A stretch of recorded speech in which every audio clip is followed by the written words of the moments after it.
paz do Senhor, meus irmãos, seja bem-vindo ao meu canal. No vídeo de hoje estaremos lecionando a lição número 2 das lições bíblicas editados pela CPAD. Na lição desse terceiro trimestre de 2024.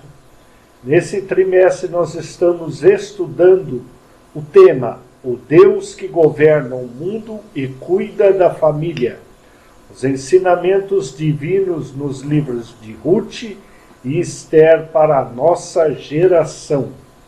Então, na primeira lição, nós tivemos aí uma introdução sobre essa lição que vai falar sobre os livros de Ruth e Esther. Então, nessa lição de número 2, nós estaremos nos aprofundando mais no livro de Ruth, esse livro muito importante da Sagrada Escritura.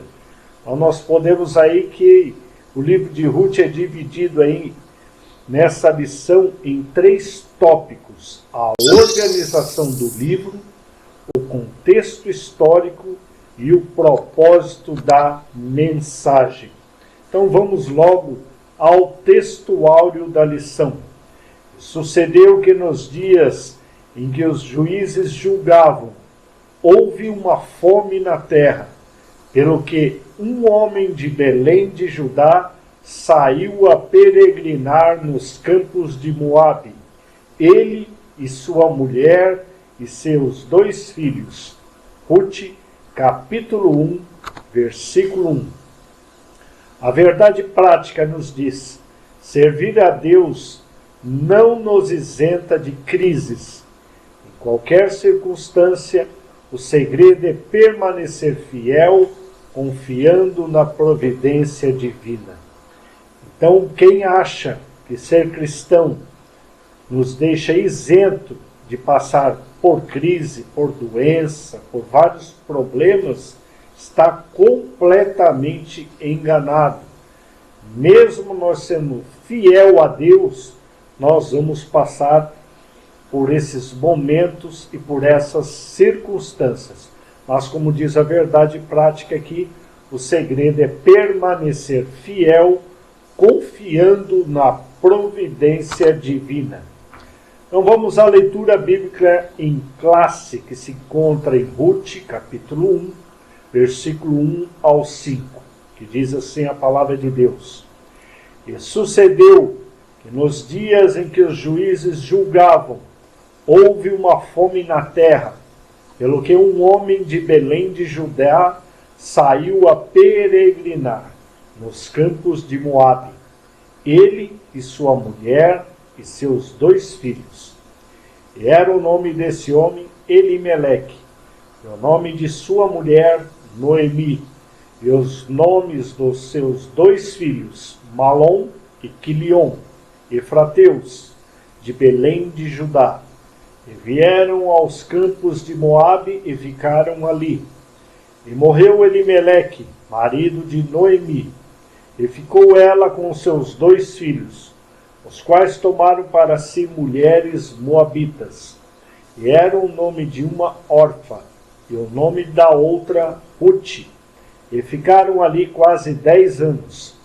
E morreram também ambos, Malom e Quilion, ficando assim esta mulher desamparada dos seus 2 filhos e de seu marido.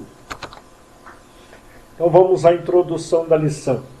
O livro de Ruth se destaca não apenas por sua beleza literária, mas principalmente pela profundidade espiritual da sua mensagem, fonte de inspiração para judeus e cristãos ao longo dos séculos. O livro narra uma história de amizade, amor e redenção, uma extraordinária demonstração de como o Todo-Poderoso trabalha em meio às crises para cumprir seus desígnios eternos. Ele transforma a tristeza em alegria, perdas em ganhos, derrotas em vitórias. Ruth nos apresenta Jeová Jireh, o Deus que provê, Olha o que diz Gênesis 22, versículo 14. E chamou Abraão o nome daquele lugar, o Senhor proverá, donde se diz até o dia de hoje, no monte do Senhor se proverá. Então esse livro aí, pequeno, mas um livro inspirado, que nos traz aí uma narrativa de uma história de amizade, amor e redenção. Então um livro aí muito atual, que nos ajuda, nós como cristãos, a superar as nossas crises e dificuldades. Então aí o ponto 1, a organização do livro. Então nessa lição sobre o livro de Ruth, nós vamos ter uma introdução específica ao livro de Ruth. Na lição de número 1, falamos um pouco sobre os dois livros. Agora vamos falar especificamente da introdução ao livro de Ruth. Então, na Bíblia hebraica, o que é o livro de Ruth? O livro de Ruth pertence à terceira divisão ou seção da Taná, a Bíblia hebraica, que é composta apenas dos livros do Antigo Testamento da Bíblia cristã. Essa terceira seção é chamada de Ketuvim, ou hagiógrafos, escritos. A primeira seção é a Torá, Pentateuco, e a segunda é a Nevim, profetas. Dentre os escritos, que são os 11 livros, estão os Megilot, 5 rolos, livros curtos lidos publicamente nas festas judaicas anuais. Cântico dos Cânticos, Ruth, Lamentações, Eclesiastes e Esther, em função de narrar fatos ocorridos durante a colheita. A leitura litúrgica de Ruth era tradicionalmente feita durante o Shavuot, Pentecoste, a festa da colheita. Então nós vimos aí que esses livros eram lidos, né, na liturgia durante a festa aí de Pentecoste dos judeus. Então nós temos aí uma imagem dos livros aí da Torá, Taná dos judeus, os rolos sagrados. Agora o tópico 2, na Bíblia cristã. Enquanto a Bíblia hebraica está dividida em 3 seções, Pentateuco, profetas e escritos, o Antigo Testamento da Bíblia cristã é composto de 4, Pentateuco, poético, históricos e proféticos. Então nós vimos que a Bíblia hebraica é dividida, como foi falado aqui pelo autor, em 3 seções, mas na Bíblia cristã em 4. Então nós vimos que nós podemos ver isso na Bíblia católica e na Bíblia evangélica, que são separados aí os livros de forma diferente, como também é na Bíblia judaica, mas a palavra de Deus é a mesma. Ruth está categorizado como um livro histórico, por seu evidente gênero narrativo, mas é identificado também por sua extraordinária beleza poética, empregando estilo e linguagem próprios do hebraico clássico.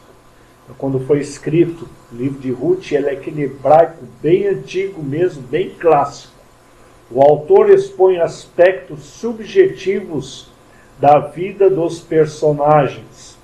A obra está organizada em somente 4 capítulos, somando 85 versículos. Como diz a palavra de Deus, que ela é divinamente inspirada. Então, até um livro que tem somente 4 capítulos e 85 versículos, ela é inspirada pelo Espírito Santo para falar com o povo de Deus. Então nós vemos aí a divisão dos livros da Bíblia no Antigo Testamento. Então, nós vemos ali na imagem o Pentateuco, os históricos, os poéticos e ali os profetas, dividido entre maiores e menores. Maiores não é porque eles são melhores do que os menores, mas porque eles escreveram mais do que os menores. Então, ali nos livros históricos, nós podemos ver ali Josué, Juízes e Ruth. Então, o livro de Ruth vem logo após o livro de Juízes. Eu já faço para ti um desafio, meu irmão, de lermos nesse trimestre, estudarmos profundamente o livro de Ruth, que tem apenas 4 capítulos. O tópico 3, autoria e data. Há uma diversidade de opiniões entre os eruditos acerca da autoria e data do livro de Ruth. Samuel, o autor mais provável. Mas aí diz que até Esdras, Ezequias, também podem ter escrito esse livro, porque não tem assinatura ali do escritor. Então só Deus sabe quem foi que foi o autor desse livro. Mas o importante é que o Espírito Santo inspirou e Deus ali fez que esse livro chegasse até as nossas mãos. Sabemos que Satanás, durante todos os séculos, tentou destruir a palavra de Deus. Então o Talmud, obra milenar de regulamentos e tradições judaicas, atribui a ele a autoria, a Samuel. A forma como o autor se refere a Jessé e Davi parece indicar contemporaneidade, ou seja, que eram da mesma época, e familiaridade com os personagens, o que também aponta para Samuel. Além disso, as características gerais da obra indicam uma atmosfera própria do início do período da monarquia de Israel. Sendo assim, o livro teria sido escrito no século X a.C. Então, vamos ver aí Ruth, capítulo 4, versículo 17. E as vizinhanças lhe deram um nome, dizendo: a Noemi nasceu um filho, deram-lhe o nome de Obed. Este é o pai de Jessé, o pai de Davi. Então, nós vimos aí que o escritor já conhecia o rei Davi e também a Jessé. Então, provavelmente veio de uma época posterior que ele escreveu o livro de Ruth, depois de acontecer a história. Nós sabemos que o livro de Ruth se passou ali na época dos juízes, antes dos reis de Israel. Então, contexto histórico. No tempo dos juízes, não há uma data precisa para os fatos narrados em Ruth. O que sabemos é que ocorreram 3 gerações antes de Davi, nos dias de Juízes. Esse período dos juízes durou mais de 3 séculos. Começou depois da morte de Josué, por volta de 1375 a.C., e se estendeu até o início da monarquia de Israel, com a ascensão de Saul ao trono em 1050 a.C. Foi marcado por uma grande anarquia e uma profunda apostasia e infidelidade do povo hebreu. Uma frase que identifica bem aquela época sombria é: cada qual fazia o que parecia direito aos seus olhos. Sem uma sábia direção, o povo perece. Então o povo daquela época estava mergulhado em sombras, em trevas, porque não existiam ali homens e mulheres de Deus que governavam a nação. Mas, quando o povo clamava, buscava a Deus, que era ali massacrado pelos seus inimigos, quando eles estavam passando por angústia, eles clamavam a Deus e Deus levantava aí os juízes para um período livrar o povo de seus inimigos. Olha o que diz Mateus 24, versículo 11 ao 13. E surgirão muitos falsos profetas, e enganarão a muitos. E por se multiplicar a iniquidade, o amor de muitos esfriará. Mas aquele que perseverar até o fim, esse será salvo. Então, devido aí a eles estarem mergulhados num momento de treva, pessoas faziam o que queriam, não obedeciam mais a palavra de Deus, então eram feitas coisas aí terríveis, pecados terríveis.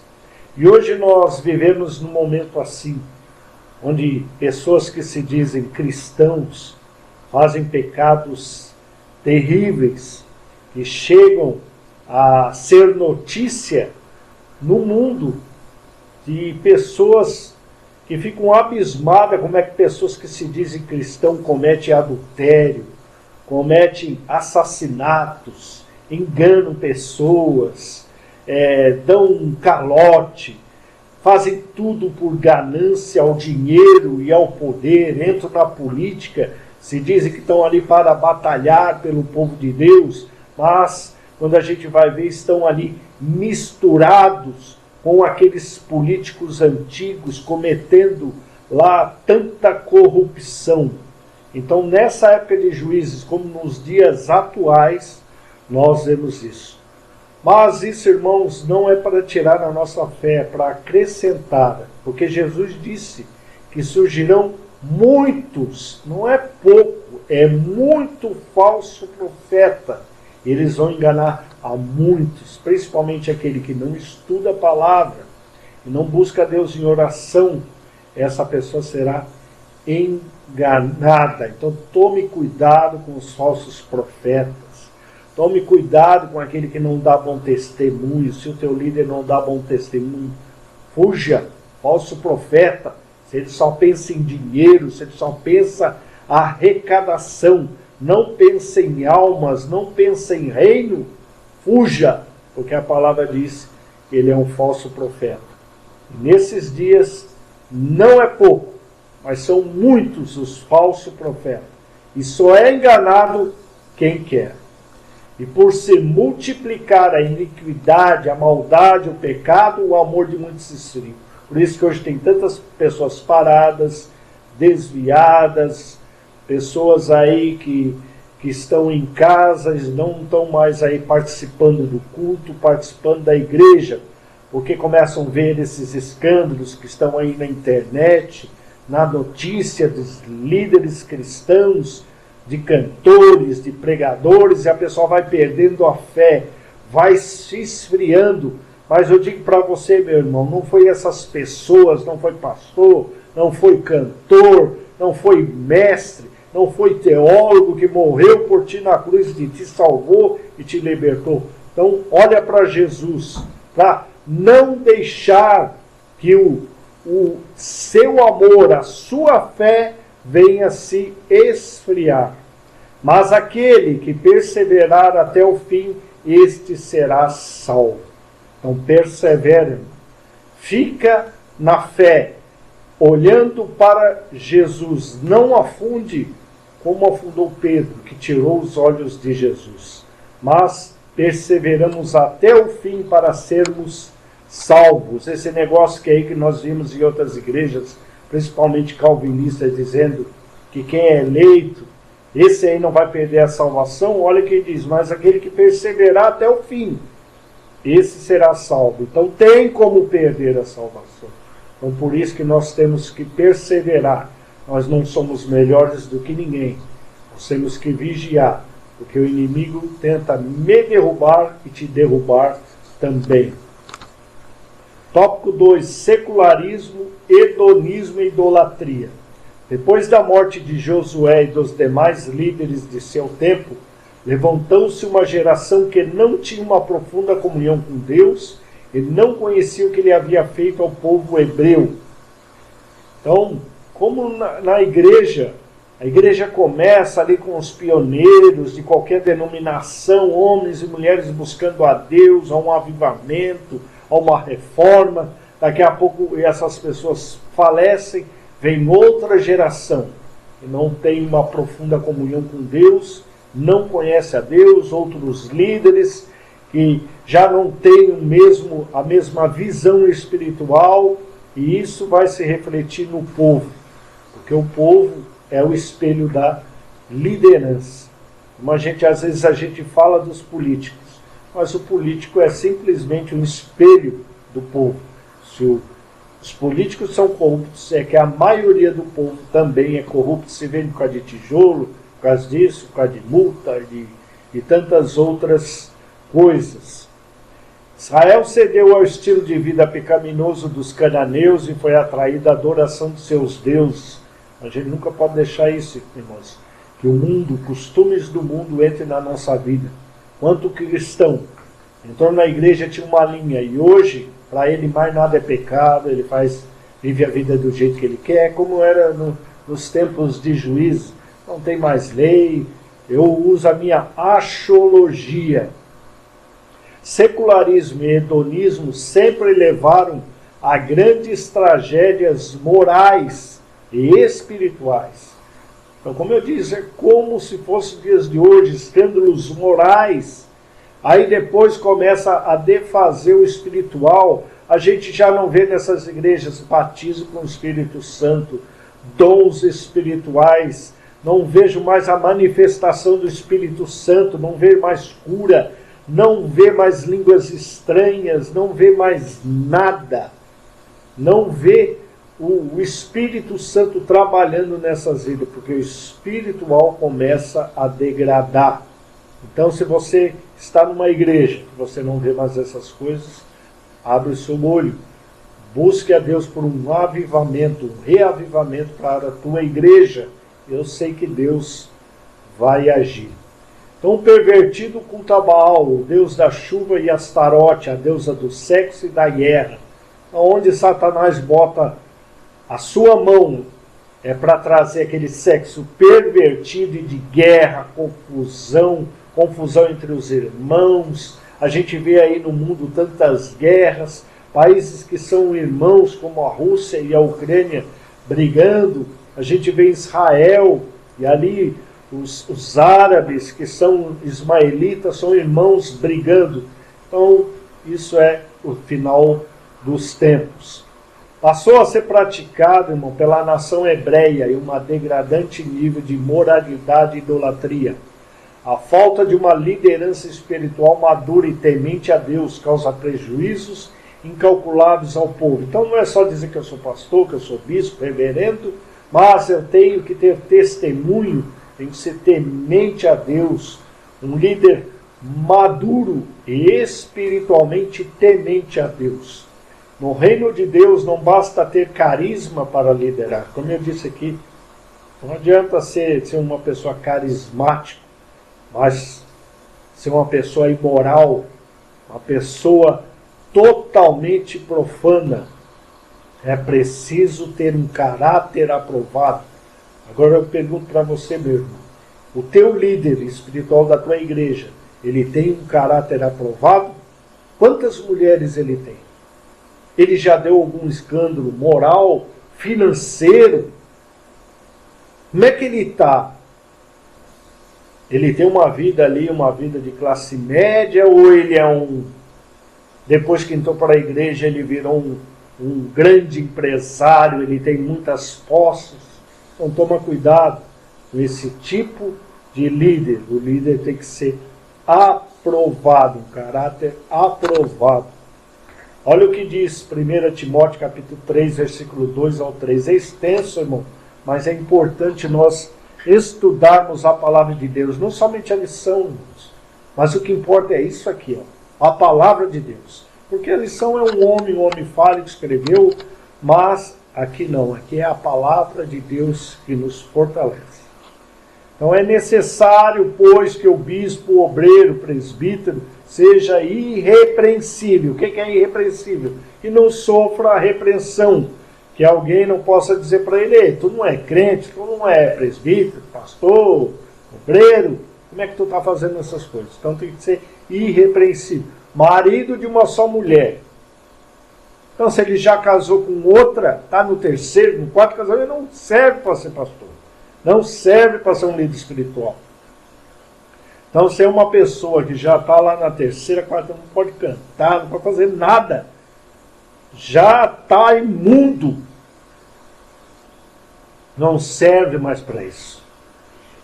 Marido de uma só mulher, seja sóbrio, uma pessoa sóbria, uma pessoa sensata, prudente, respeitável, hospitaleiro e apto para ensinar. Te faço uma pergunta: o teu líder, como é que é para ensinar? Será que no culto de doutrina ele só passa para outro obreiro, ele nunca ensina? E quando ele ensina é aqueles cultos que não... Tu vê que ele não estudou nada. Tu já foi na casa dele? Pergunta se ele tem uma biblioteca. Olha quantos livros e quantas bíblias esse teu obreiro tem. Será que ele é apto a ensinar? Não deve ser apegado ao vinho. Quanto crente, pastor, não, posso tomar um golinho que é bom para o meu estômago.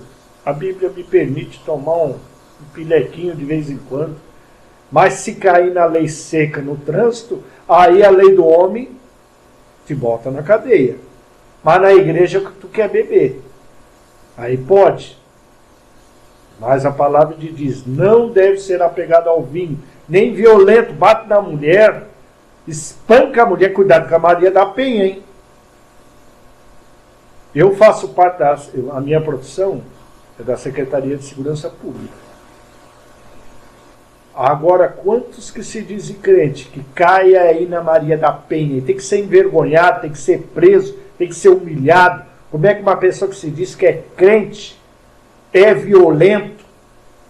Não só com a mulher, não só com os filhos, mas é violento no trânsito, é um machão. Eu sou crente, mas o meu braço não é. Então vai se converter, então não tem nada de crente. Mas sim amável, pacífico. Quanto crente briguento, eu puxo facão, eu dou tiro. Vai se converter, tu nunca se converteu, Pedro. Vai se converter. Não apegado ao dinheiro. Meu Deus, eu acabei de falar. Quantos hoje só falam em dinheiro? O cara não consegue dar um culto de 1 hora sem falar de dinheiro, sem pedir dinheiro. É dinheiro para missão, é dízimo, é dinheiro para curso. Vão se converter, a palavra veio de graça. Eu recebi de graça, como é que eu vou cobrar? Eu estou dando aqui um curso na internet de graça. Eu não estou cobrando. Eu não estou pedindo para você fazer um curso. É de graça, eu recebi de graça. Eu era um cachaceiro, um imundo. Como é que eu vou cobrar a palavra de Deus? Agora, seu imundo, você pega o povo, só pede dinheiro para ensinar a palavra. O povo está se corrompendo. O povo está caindo em pecado e você só quer saber dinheiro. Mas Deus vai cobrar de ti, seu imundo. Seu apegado ao dinheiro, seu ganancioso. Ele deve governar bem a sua própria família, mas não é aqui com violência. É administrar. Administrar a luz, as contas, o cartão de crédito. Tendo os seus filhos sujeito a ele, não é sujeito debaixo do pé dele, mas que honram ele, sabe que ele é um homem de Deus, com toda a dignidade, não é dando tapa. Isso não é dignidade. Eu não estou dizendo que você não possa educar os seus filhos, mas tem gente que acha que é espancar os filhos com correia, com tantas outras coisas. Cuidado, isso é crime também. Pois se alguém não sabe governar sua própria família, como poderá cuidar da igreja de Deus? Não administra a família e quer administrar a igreja. Aí imagina, como eu já vi vários casos, igreja devendo. Agora eu tenho que ter uma vida bem administrada. Eu não posso estar no SPC, eu não posso estar no Serasa, mas a igreja pode.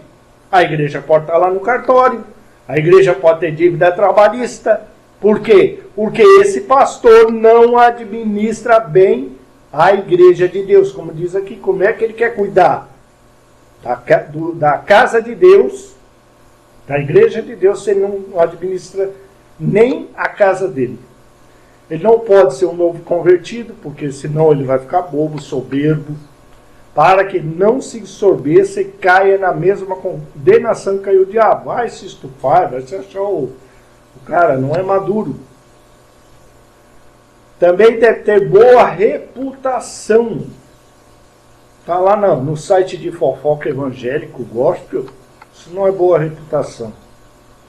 Perante os que estão de fora, os ímpios, as pessoas que não creem em Deus, podem até não gostar de nós, mas dizer, eu não tenho nada contra ele. É uma pessoa honesta, uma pessoa boa, nunca me fez mal. Posso até não gostar dele, do que ele prega, mas ele nunca me fez mal. Para que não caia em descrédito nem na cilada do diabo. Isso é cilada, irmão. Essas coisas aí que nós falamos aí para trás é tudo cilada do diabo. E quantos cristãos estão caindo nessa cilada? Os diáconos igualmente devem ser dignos, homens de palavra, não amigos de muito vinho, nem de lucro desonesto. Aí, ó, lucro de novo, dinheiro de novo. É para o bispo, é para o presbítero, é para o diácono, sempre o dinheiro e a imoralidade. Deve apegar-se ao ministério da fé com consciência limpa. Eu não devo nada para ninguém. Eu posso dobrar aqui, deitar a minha cabeça no travesseiro, consciência limpa. Deve ser primeiramente experimentado. Está começando ali o ministério para ver se é um homem de Deus. Depois, se não houver nada contra eles, nada, aí sim vai atuar como diáconos. Agora as mulheres, não é só para homem não, as mulheres igualmente sejam dignas, mulheres de Deus, não caluniadora, fofoqueira. Quanta fofoca!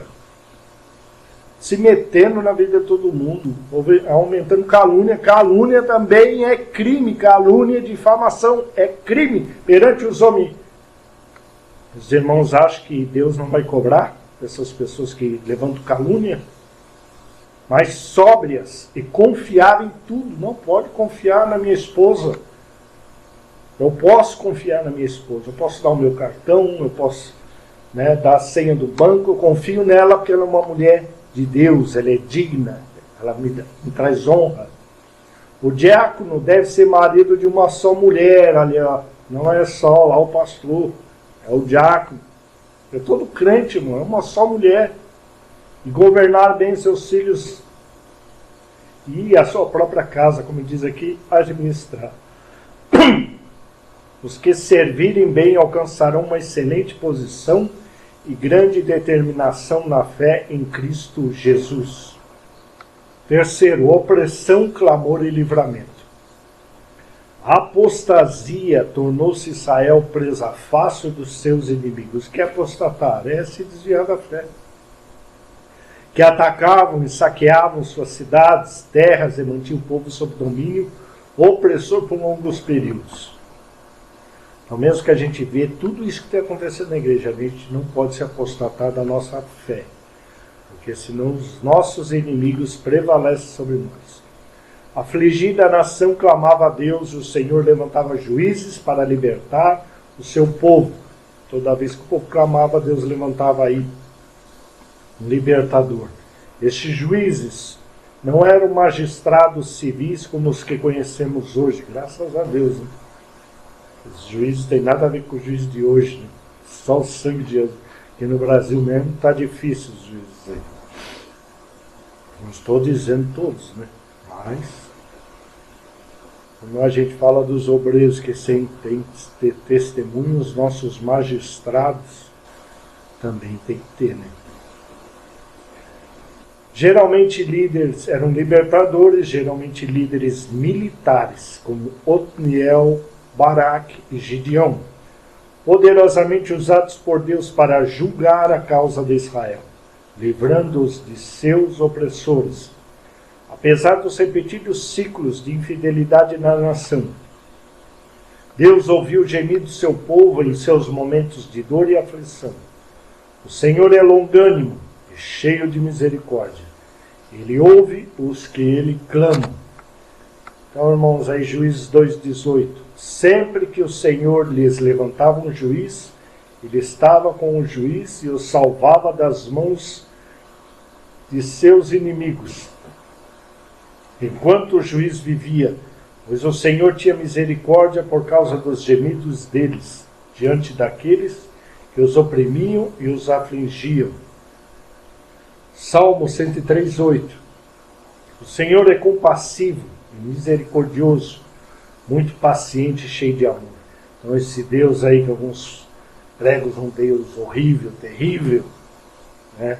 Deus que manda alguns para o inferno, ele escolhe as pessoas para o inferno e elege outros para o céu, um Deus terrível, não é esse Deus da Bíblia. Nosso Deus é um Deus compassivo, misericordioso, muito paciente e cheio de amor. Isaías 55:6. Busque o Senhor enquanto se pode achá-lo, clame por ele enquanto está perto.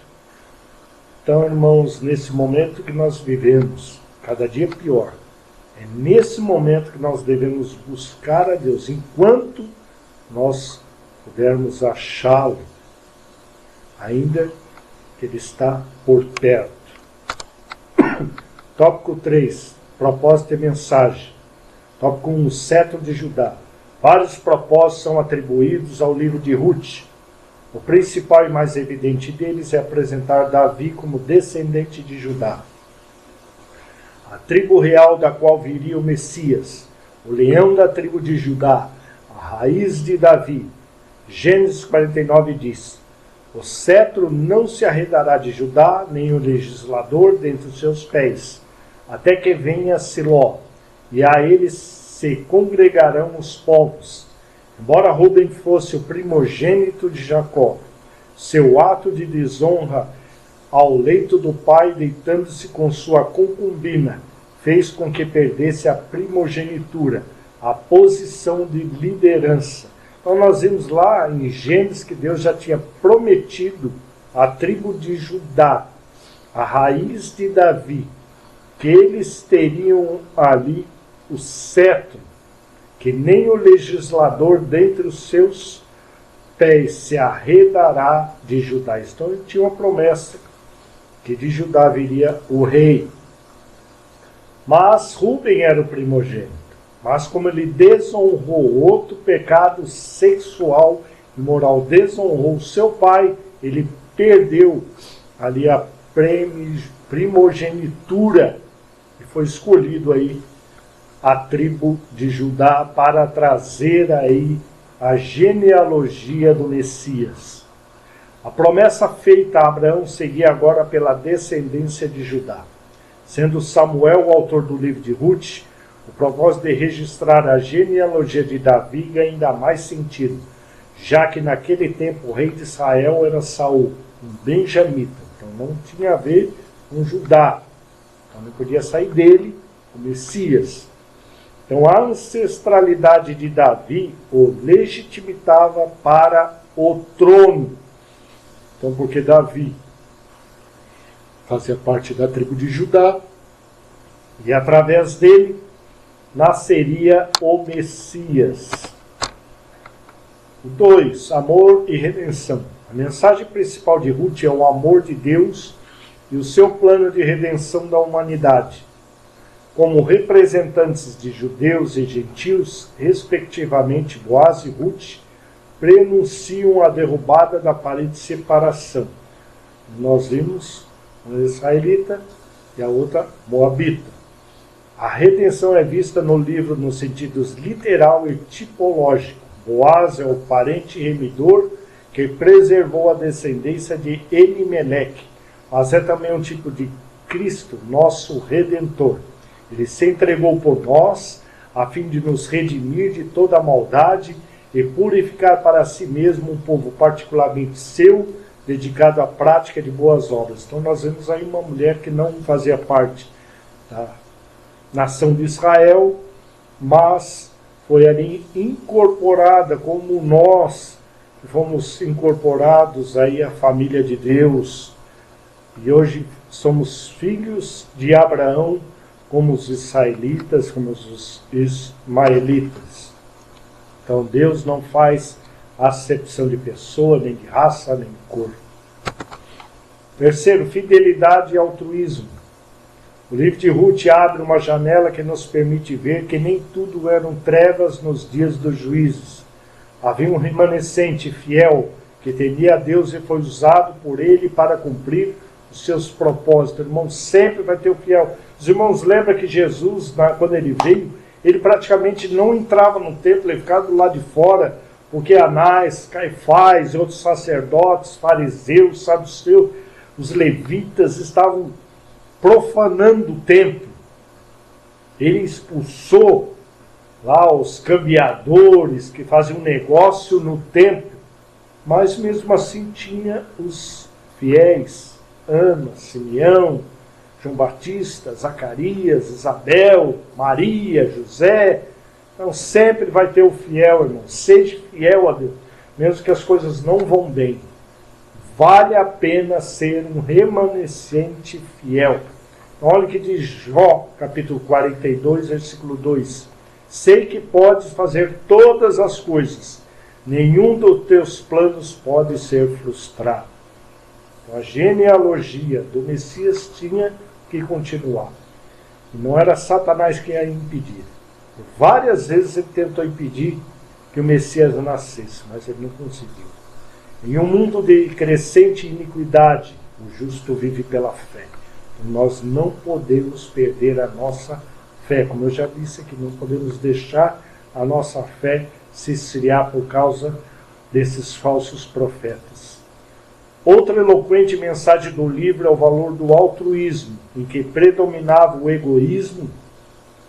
Nos dias de Juízes, a maioria vivia segundo os seus próprios padrões e interesses. Cada um vivia por si, né? Não precisava mais de Bíblia, não precisava mais de profeta, não precisava mais de nada.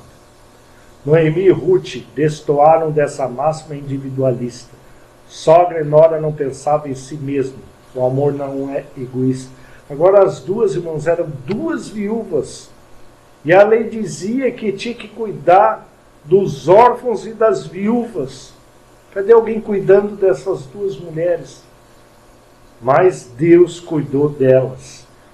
Deus, ali com a sua forte mão, protegeu essa sogra e essa nora. Essas duas viúvas, as duas eram viúvas, protegeu-as. Agora eu pergunto à tua igreja, o que tem feito pelas viúvas e pelos órfãos? Você escuta isso no púlpito? Nós precisamos de ajudar, né, as viúvas, os órfãos. Se depender de muitas igrejas, coitados, só Deus na vida deles para eles crescerem. Mas é mandamento de Deus isso. Então a gente tem que tomar cuidado com isso. Mas graças a Deus, Deus preservou a vida dessas duas mulheres. Então, concluindo aqui, irmãos, o livro de Ruth nos ensina que, a despeito da incredulidade e dos pecados do homem, Deus sempre trabalha para cumprir os seus desígnios. Então, irmãos, a gente sabe que está lá em Apocalipse, e estuda escatologia, a gente sabe que a coisa vai piorar. Vai piorar muito, porque o anticristo precisa pegar uma coisa terrível, porque ele vai ser o libertador, todas as nações vão se dobrar para ele, e para o falso profeta, então tudo vai se cumprir. Só que a gente tem que ser fiel, porque Jesus está voltando, e ele vai livrar os seus no arrebatamento, para a gente não passar por isso. Então por isso, mesmo nesses momentos difíceis, que a nossa fé se abala, nós temos que ficar ali onde Deus nos colocou. Sem violar o princípio do livre-arbítrio humano, o Todo-Poderoso conduz a história e executa seu plano eterno de redenção. O livro também nos mostra com fidelidade de Deus se aplica às circunstâncias comuns da vida, em tudo ele é fiel. Então, muitos acreditam que vai vir um grande líder político, cristão, que vai salvar o Brasil, vai salvar a América do Sul, vai salvar o mundo. Irmão, não vai ter isso. Quem vai salvar é Jesus de Nazaré. Nós temos que esperar é Jesus voltar. Ele é que vai libertar a igreja, Ele que vai libertar a nação de Israel. Ele é que nos protege, Ele que nos guarda. Isaías 64 diz: desde os tempos antigos, ninguém ouviu, nenhum ouvido percebeu, e olho nenhum viu outro Deus, além de ti, que trabalha para aqueles que nele esperam. Esse Deus maravilhoso, que esteve com Abraão, com Isaac, com Jacó, com Moisés, com Ruth, com Noemi, com tantos outros irmãos. Ele está contigo se você for fiel a Ele, porque Ele trabalha para os que nele esperam. Então, irmãos, eu quero agradecer por esse tempo que nós estivemos juntos. Quero que Deus abençoe você, abençoe os seus estudos, e espero você na lição de número 3. Que Deus lhe abençoe em nome de Jesus Cristo.